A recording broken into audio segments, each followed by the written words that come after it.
Hi, everyone. I'm Brian Henson. Welcome. Thank you. We're glad to have you here. Thank you. Can I It's start fun out with a being question, since we're all here now? I am a huge Terry Pratchett fan. I'm thrilled Yes. to hear about the We Free Men. Yes. What can you tell us about the We Free Men? This is where I need help from Nicole. Nala. Well, okay, can you tell us why you wanted to do it? Well, I've always loved the book since he first wrote it, and initially Sam Raimi optioned it, and there was a period there where I was hoping maybe we could do it. So then we got together with Terry's company, I think about a year and a half ago, probably, and we said to them we'd love to work with you on We Free Men, and we thought it's a uniquely great book. And so yeah, we're developing the script is where we're at right now, and it'll take a while because Terry's writing is his tone is quite unique, and to try to capture that when you no longer have the prose to work with is tricky. So it'll take us a while to get it right, but we're very excited about it. Great, thank you. I'll keep going. Do other people have questions? You were talking in your panel about the different shoulder heights and the bouncing shoulders and all this different stuff. Yeah. It sounds like puppetry has a lot of unique challenges to it, and also a lot of really interesting bits that we might not know about. Can you talk a little bit about that? Well, some shows, like we have our show Puppet Up. That's the improv puppet show that's on stage, but it's to a camera, and some people will have seen it. It's toured around all over.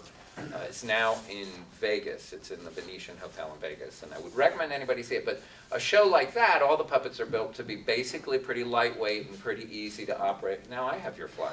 Pretty easy to. They like us both. The trick is to try to build them soft and as lightweight as possible so that you can hold them up and work them longer. Sesame Street characters are much the same, and Muppet Show characters are much the same, where you have to do a lot of shooting every day.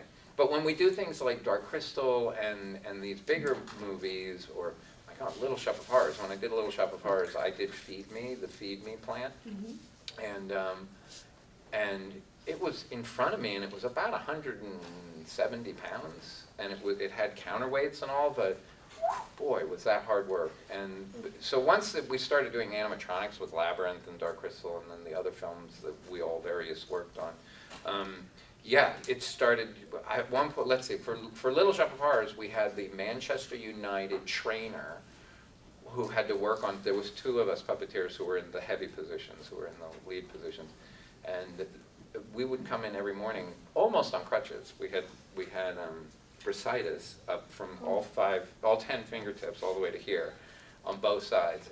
But these Manchester United trainers, they would work on you for an hour, and you'd be like, oh, now I'm perfectly fine. And then you would do the work for the day, and then you'd go to sleep, and in the morning you'd wake up and you go, oh, I'm paralyzed now. But yeah, so some of them are some of them are very physically demanding. But particularly in those big movie characters. When it's Muppets or Sesame Street, we try to keep them light so that you can keep working all day long.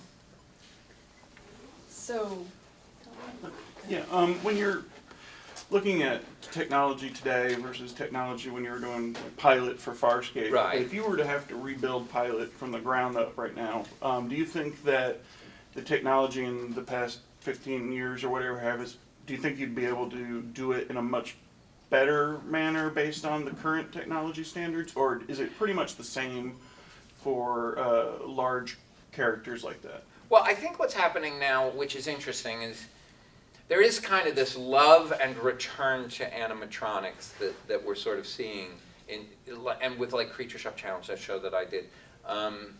People love seeing all animatronic, and when we were first doing animatronics, I think we were trying to make as perfect an illusion as we possibly could. And it's quite interesting because now looking back at it, it's a very imperfect illusion, whereas 3D animation can create a perfect illusion, but there's something wonderful about the imperfect illusion. So it's quite interesting now to reapproach animatronics almost as if it's puppetry, almost as if it's hand puppetry. Like when we do the Muppets or something like that, there's no perfection to the illusion at all. It is an abstract illusion. They are puppets. If you pull their arms off, there will be fluff in there, not blood. And it's quite interesting because now I'm developing animatronic productions that will probably be entirely practical, but where we're now happy that everybody is happy and in agreement. We know they're not real. They are animatronic puppets, and that's part of the fun. And yeah, the eyes will be a little bit weird. So there's that. Some of the stuff we're developing, we will still be all practical, and they'll be great, but we'll be no longer trying to chase the target of the perfect illusion of life. Farscape, if we're doing Farscape again, which we're working towards doing that, you will see more of what we're calling hybrid animatronics, which is a lot of what they're doing with Star Wars as well. That's where basically you don't do with animatronics what animatronics does badly, and you don't do with digital effects what digital effects does badly. So digital effects isn't going to be good at playing a two-hander scene with an actor who has to look at a ball. So have the actor play a two-hander scene with an animatronic character. That's much better. But when you are trying to make your eye lines perfect and the pupils looking in exactly the right place and you're trying to make the lip shapes perfect, digital animation is going to do that better. Animatronics is never going to get there. So I think what we'll see now is a lot more hybrid where the animatronics will deliberately stop at a certain point. You know, the mouth will just go bop, bop, bop, bop, bop, bop. The lip sync will be put in digitally. You know, the eyes may be just with a fixed pupil on a blue field so that the eyes will be done digitally. I think that's what you'll see now. And we've been waiting for it for years, knowing that that's where it's going is in this sort of hybrid direction, which also should be the most cost effective. It's very hard for studios and television executives to get their heads around it because they don't like both. They want one or the other. They want, is it a lot of pre-production and then when you shoot you deliver? Or is it a lot of post-production where you're going to shoot tomorrow and then you're going to do post-production forever and then deliver? And then as soon as it's a hybrid, it's a little tricky because it means you're doing a lot of prep and you're doing a lot of post, which makes all those executive types a little bit uncomfortable. But that's where we're coming into this time. Thank you. Speaking of Farscape, can you maybe talk a little bit about what stage you might be at for there being more Farscape, or if there's any impediments so far to making more Farscape? Impediments? Well, it's always hard to make anything. No, there have not been impediments. We just have a very, very high bar. So we are working and working and working on it. But we are still working towards the same goal that I've been saying. I want to do the movie, and the movie is what we're developing. But we're not slated for production yet, because we're still working on the script. Do you think Peacekeeper Wars will see a Blu-ray American release? Because right now you can only get it on DVD, or you import it from Australia, which you have to have a region specific. But it's not Blu-ray still from Australia. Yeah. Even the season DVDs aren't Blu-ray. Yeah. Huh? Well, no, they Season have. DVDs. Yeah. Blu-ray No, we Farscape did. Blu-ray. We did. Well, the problem is, there is a little bit of a problem. It's a slightly sad story. No, not really. We finished the show on 625. We didn't finish the show 1080i, and nobody was really back then. I mean, maybe some of the network shows were doing that. Some network shows were holding the film, and we held the film for a while because we shot on film, but then we posted on 625 video, which is much better than American 525 video. It's the British PAL format, so it's much better. So we then up-resed the 4 seasons to high def, and there's all different ways of up-resing from low-res to high-res, and it's really interesting. I just did for Fraggle Rock, which is particularly tough because the colors are so bright and the contrast ratios are so high. I did a test with like 5 or 6 of the top companies. The result was all over the place. It's unbelievable. If you can find the right technique for up-resing your production, which we have now found for Farscape, we now found it for Fraggle Rock, we're looking for it for Storyteller. That's the hardest one because of the way we produced it.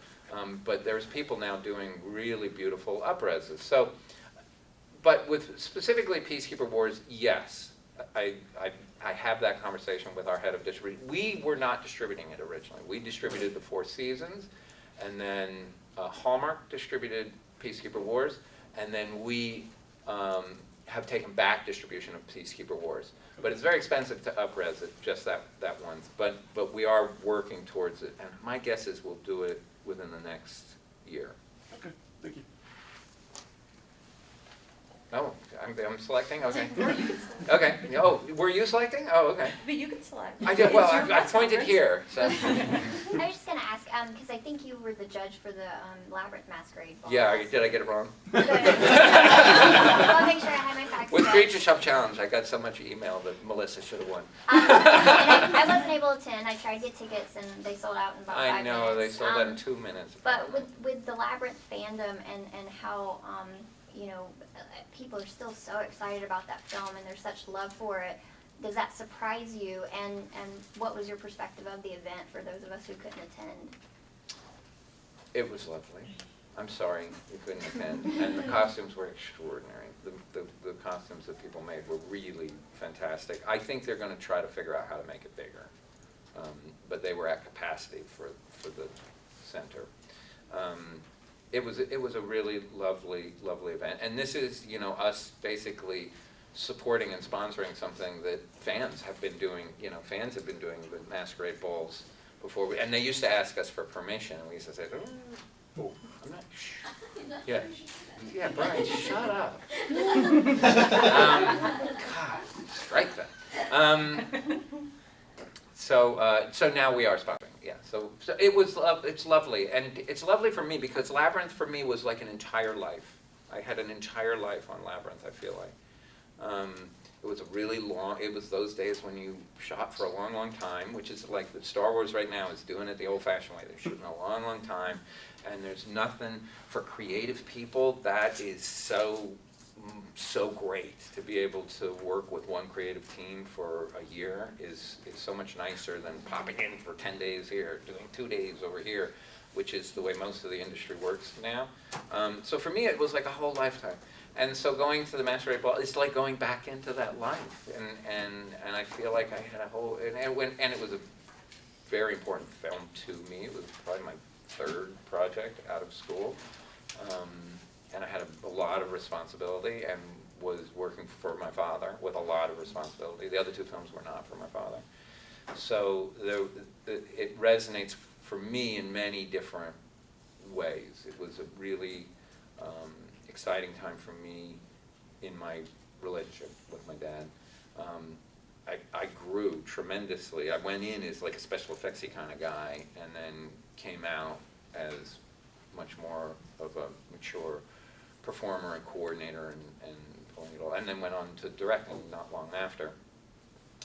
But also, I wish Jennifer Connelly was here. I wish David was still here. It's just it was a lovely time in my life and very unique and impossible to ever go back. But boy, going to that Masquerade Ball is pretty close. There was questions back there. Similar to that, I think with Labyrinth and then looking at We Free People and how you... We Free Men. We Free Men. I keep saying We Free People. It's not surprising, it seems to me, that you guys would take on a Terry Pratchett, because both with this Labyrinth and Dark Crystal all have this kind of interest in modern or contemporary myth, and that seems to be the direction that Henson Films has always gone. And so creating sort of a spirituality in those universes. So I'm curious, what does that mean for you, your own spirituality, and how that helps you choose the projects or affected or influenced your own work as an artist and creator?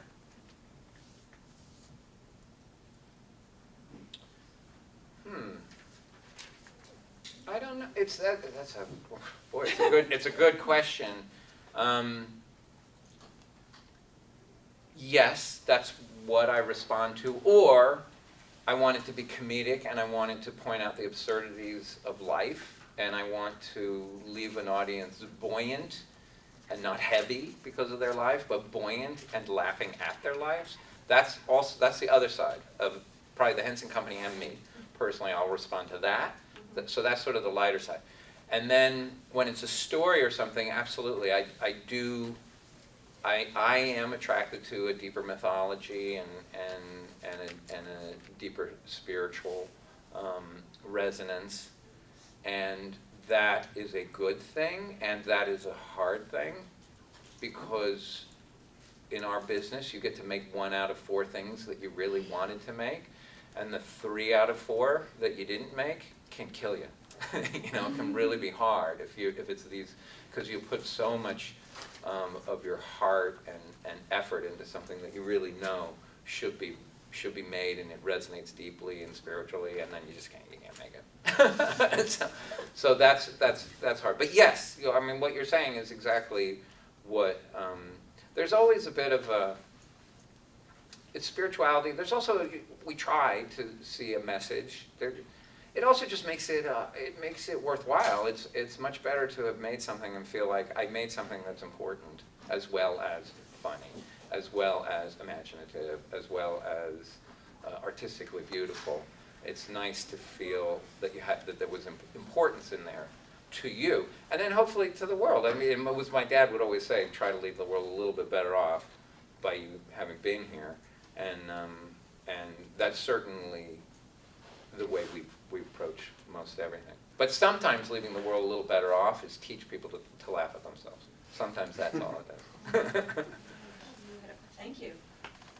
I'm curious about the Muppets and their many interactions with pop culture icons. They've crossed paths with wrestlers in particular a few times, including a live WWE event here in Atlanta just a few years ago where they were there live to promote the Muppet movie. Why do you think those interactions work so well? And do you know if there are going to be any more of them? And are there any particular challenges for a live event like that on TV? There's a lot of challenges. First of all, the Muppets are managed by Disney, and I consult. I consult when they need me to, so I can't comment too deeply. But I will say the whole idea of getting the Muppets out there is because they can, largely, because they have a fun point of view on life, and they have a fun life perspective, I guess, the Muppets. And put in the right situation, in a live appearance, can work very well. But it is a little dangerous, because even the Muppets have had live appearances that sort of sit a little flat. They tend to sit less flat the more extreme the person is. So the more normal the person is, the harder it's going to be for the Muppets to interact in a sparky way, because the Muppets are not very normal.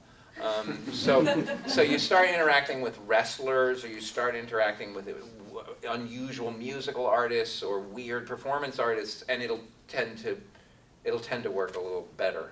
If you don't mind just talking about Muppet Treasure Island for a second, that is Sure. one of my faves. Oh, thank you. What would you like me to say about it? But a better question. How is it like on the production when like you're working on classic work that you're adapting? You're trying to make something from it, but you know you're gonna put a lot of Muppets in there. How's it like? Well, let's see. The two movies were similar, and Christmas Carol and then Treasure Island. But in actual execution, by the time you're making something, it gets so big that it starts feeling quite different. Christmas Carol followed a pretty simple formula. We started, Jerry Jewell wrote it, and it started as a suggestion actually from my agent. He was like, you should make Christmas Carol. And I was like, that's been the most overproduced story ever. And he said, yeah, but it's great, and it's perfect for the Muppets. I was like, God, it's not perfect for the Muppets. So I was all resistant. So then Jerry Jewell and I read Christmas Carol, realized neither of us had just read the book right through. And Jerry particularly said, this is the most fantastic book ever, and we have to do it. Then we went through some iterations in how to approach Christmas Carol, and then I'll move on to Treasure Island. But with Christmas Carol, for a little while, Miss Piggy was the Ghost of Christmas Present, Gonzo was Ghost of Christmas Present, and we realized this is not right. And with Christmas Carol specifically, Dickens, the darkness of Dickens, that dark heaviness of Dickens coincides, or cohabitates or something. It perfectly complements the Muppets. So we just grabbed a hold of the contrast between Dickens and Henson and just went ride it in every moment, in every scene. ride, keep it polarized, don't try to mix it. Just put it there always. So with Christmas Carol, it turned out to be a relatively simple formula. We made the most faithful adaptation of Christmas Carol ever made, which is wild, because Gonzo is actually doing the Dickens prose. You know, the prose is between the dialogue that Gonzo is saying in the movie is in the book. So our adaptation in the end turned out to be the most faithful ever, which is weird because it's a Muppet Christmas Carol. But it just turned out that all we had to do was make sure the Muppets could be the Muppets, make sure that when Kermit's playing Bob Cratchit, he's also Kermit, make sure that Robin is also Robin, even as he's playing Tiny Tim.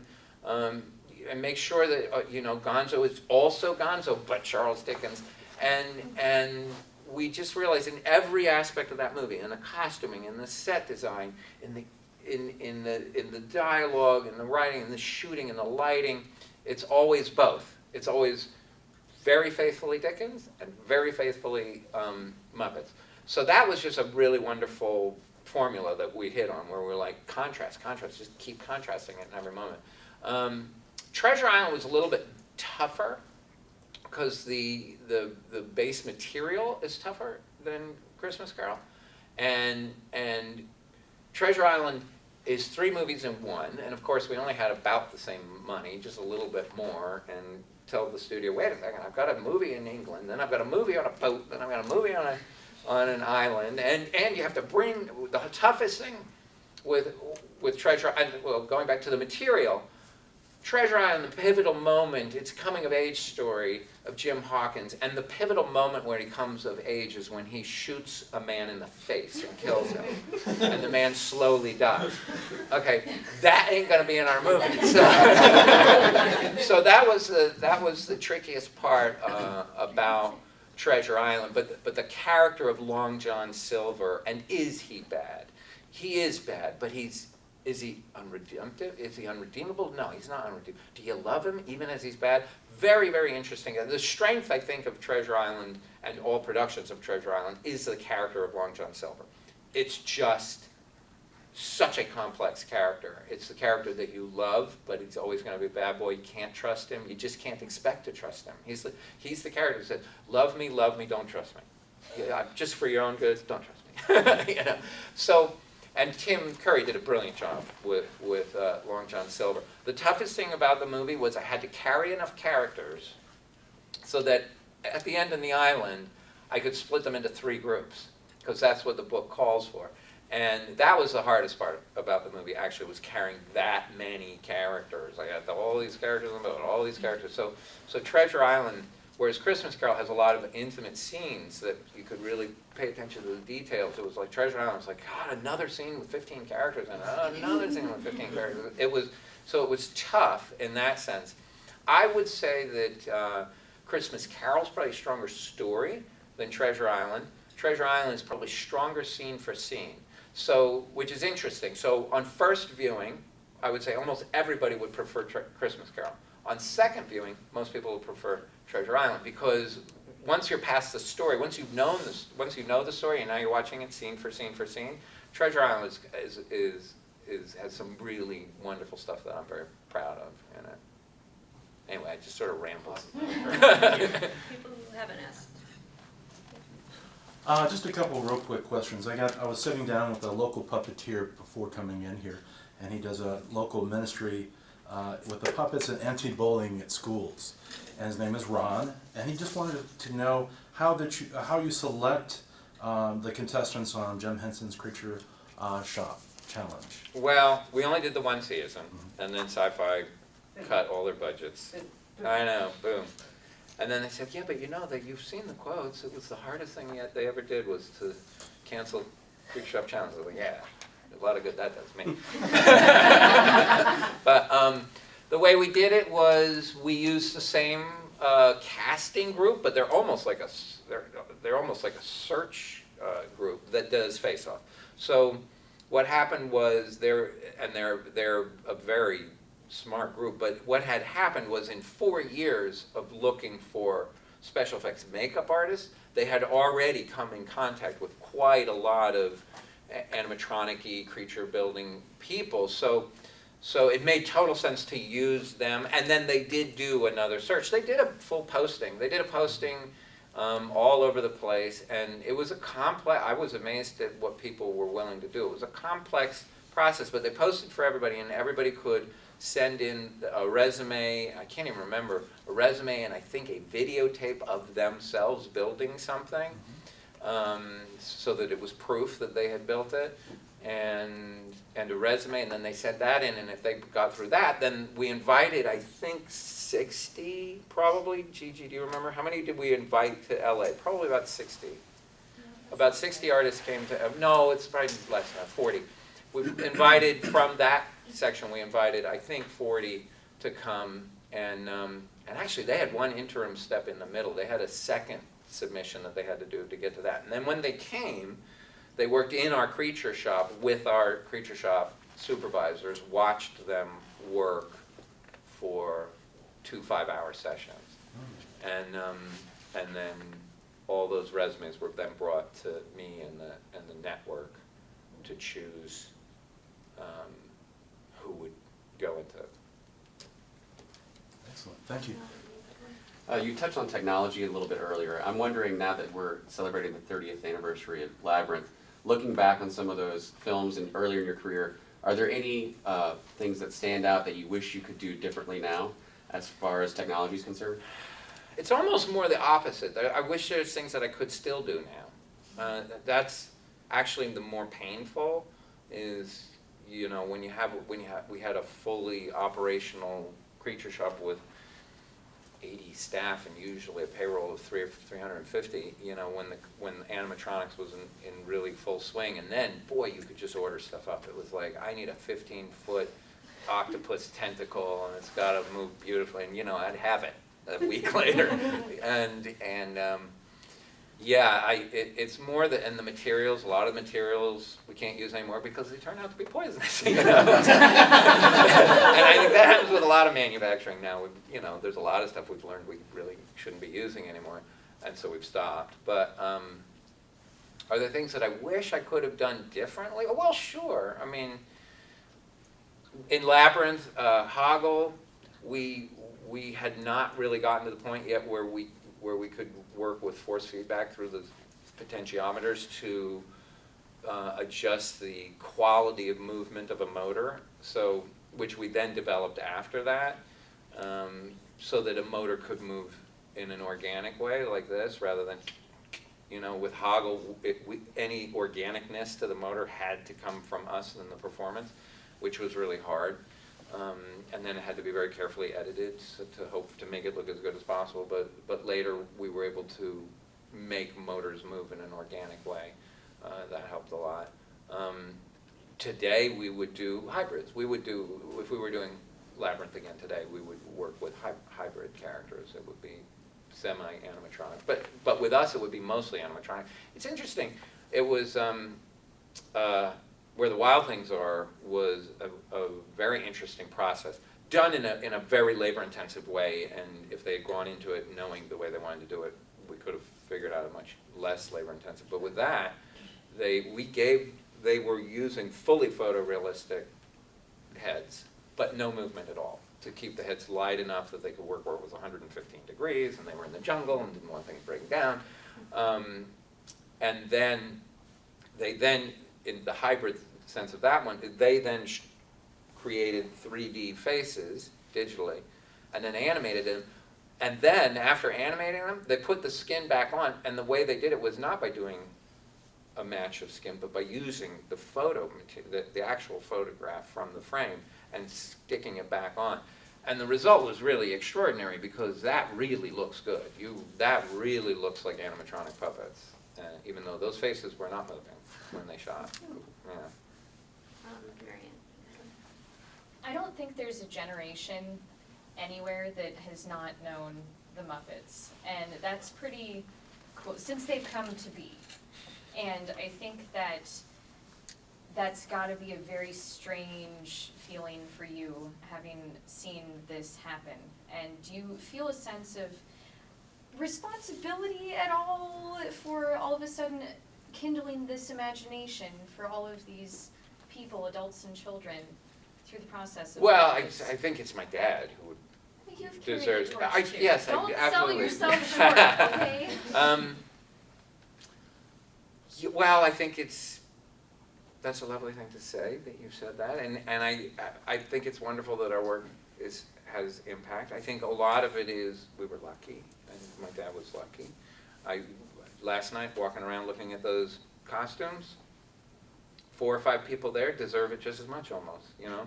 They clearly have it too, they have that eye, and they have that creative ability, and I think, you know, artists just need to work. My dad was always very ambitious, and my mother would always say he always knew he was going to entertain the world or nothing. And he made 2 pilots of the Muppet Show. All networks passed twice. Who's ever done that? Who's ever done that? All networks passed, said Muppets are for kids.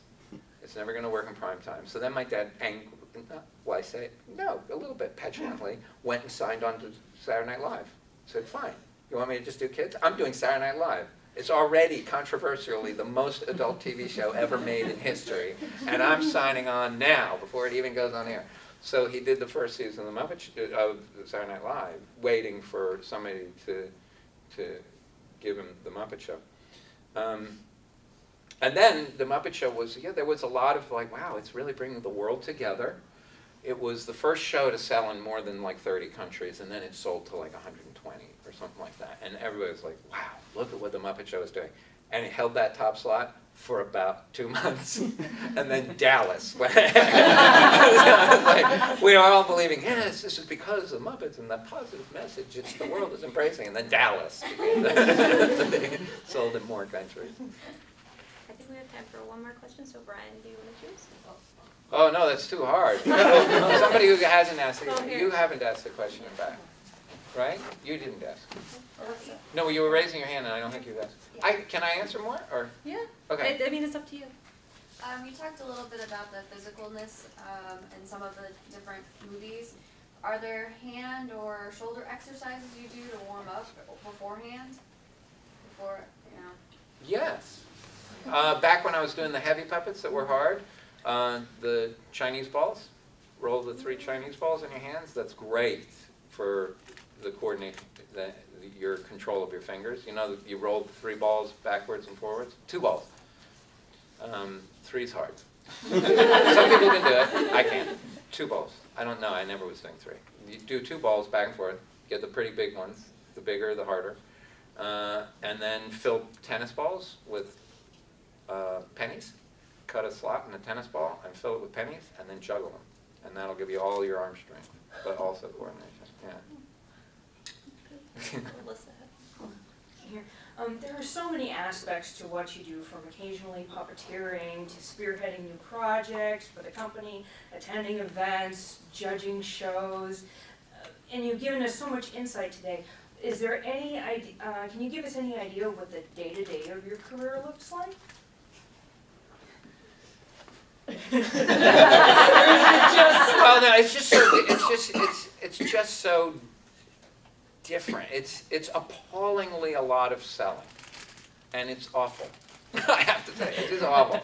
It's pitching and trying to convince people and pitching, and that's just so that's the hard part. And it's true with not everybody, but most people in our industry, particularly if you're trying to do something different every time.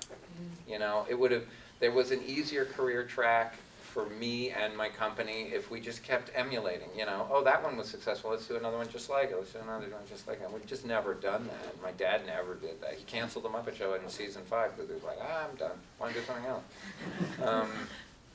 Yeah,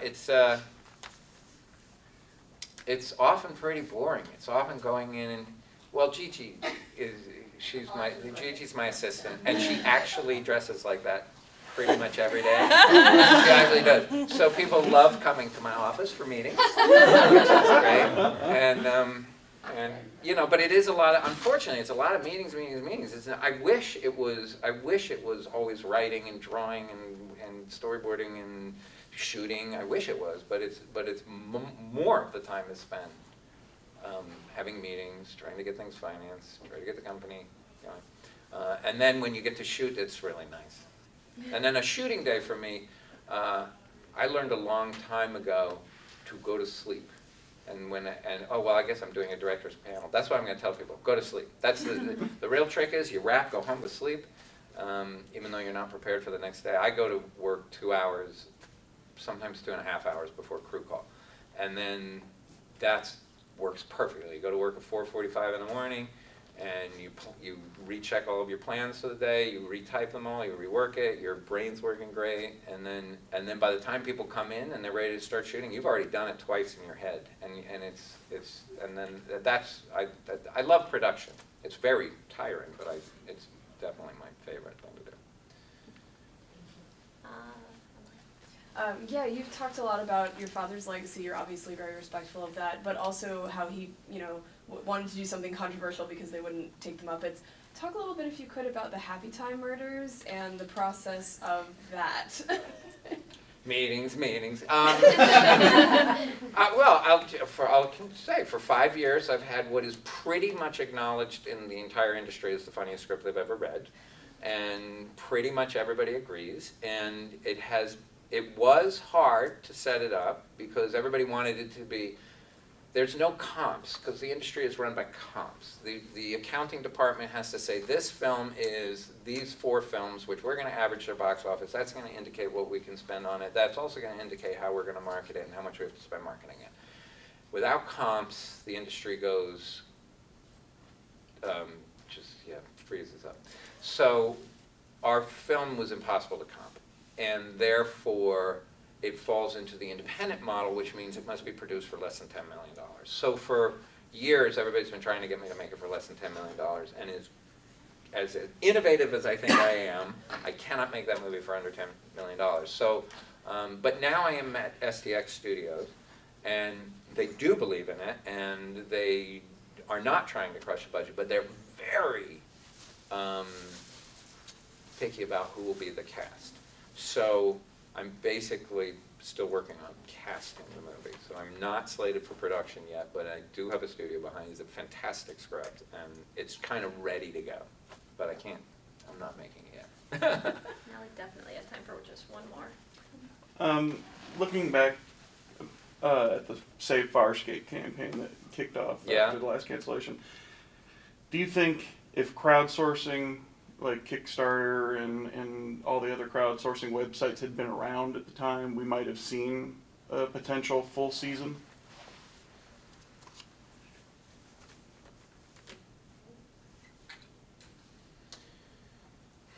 No, I don't think so.